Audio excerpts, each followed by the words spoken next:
So I got to go see The Sound of Freedom a couple of weeks ago, and it's really turned into the surprise of the summer. It's made a little over $85 million at the box office, and in terms of raising awareness for human trafficking, it's been a huge success. So kudos to the producers involved, kudos to the director for getting the movie out there.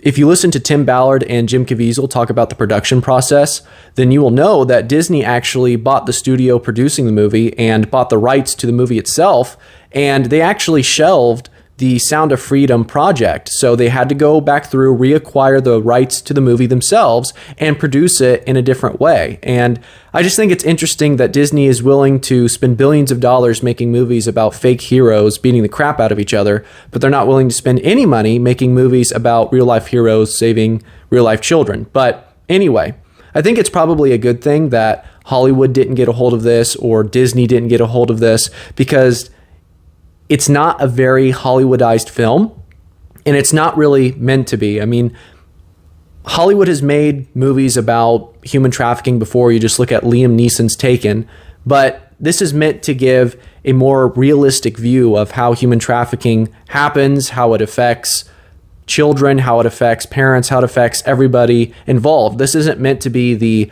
summer blockbuster event action movie of the year. It's meant to be something totally different, and I think they succeeded in creating something totally different. One amazing thing that has come from this is that you have a handful of actors speaking out against human trafficking and formulating a plan to go after human traffickers, particularly in Hollywood and amongst the elites. People like Jim Caviezel, Mel Gibson, Mark Wahlberg, Ashton Kutcher, they're out there trying to raise awareness for this stuff. And I'll admit, part of my own ignorance was I didn't know that Ashton Kutcher was a co-founder of an organization that fights against pedophilia, that fights against human trafficking. It's called Thorn, and I actually have it pulled up in the background of the video here. So I would encourage you to go to Thorn's website, look at all of the information they have there, go to Operation Underground Railroad, which is Tim Ballard's organization, and look at all the amazing things they're doing there with rescuing children and helping children.